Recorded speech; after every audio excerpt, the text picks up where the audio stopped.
How long will patience last for Swansea and Martin? Does it matter where Swansea finish this season, as long as they survive? How long do transitions take anyway?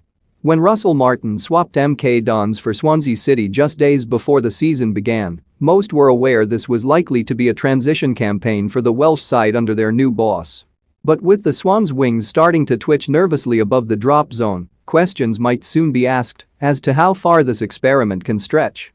An understandably slow start to the season, owing largely to Martin's lack of a pre-season and intense demands in playing style, subsided as Swansea took 4 wins from 5 games across late October and early November, but they have won just twice since Bonfire Night. Remembering that winning feeling is no mean feat for the Swans faithful, who have lost 5 of their last 8 championship fixtures. That coincided with a difficult January off the pitch in which Swansea failed to drastically improve their squad, suggests this project may not be moving fast enough to keep all parties happy.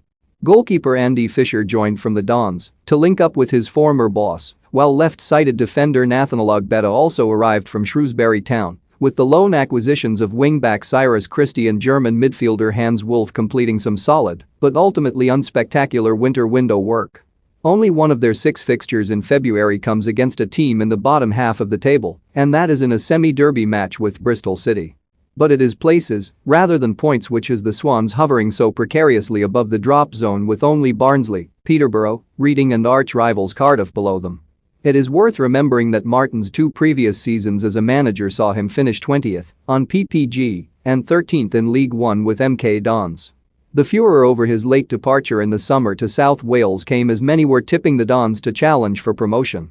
As it happens, MK have been more than okay without him thanks largely to head coach Liam Manning and namesake sporting director Sweeting. Meanwhile, Swansea are struggling in the division above. Jamie Patterson was one of the bright sparks of the early season, even when results weren't going their way, and even more so when they did. Having missed less than 100 minutes of action across the first half of the season, he has been omitted from the first-team squad since mid-January, having asked to depart the club he only joined in the summer. His 12 goal involvements have been missed, with just 2 goals scored and 5 points picked up from as many games. Martin has indicated that Patterson will return to the first-team fold, and he has started training with the squad again this week, having not been in a brilliant place mentally, according to his manager. Take any star player out of a side, and they are expected to struggle, but the beauty of the fluid system that Martin favors is that players should be interchangeable between matches and within them. That they have struggled so much without Patterson is an indictment of that.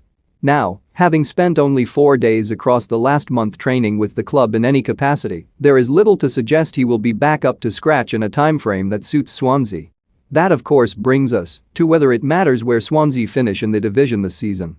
Remove the bottom 3 and the top 6 from the equation and take the financial rewards out of it. What is the difference between finishing 7th or 21st? Or anywhere in between? Each of those 16 positions gives a definite assurance of playing in the same division from square one the following season. Swansea came into this season knowing promotion was unlikely.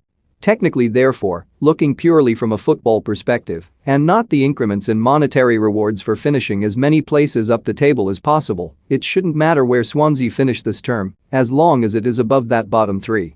Predecessor Steve Cooper defied off-pitch struggles to twice take the Swans to the championship playoffs, but at the cost of sacrificing the beautiful football Swansea supporters had long become accustomed to watching.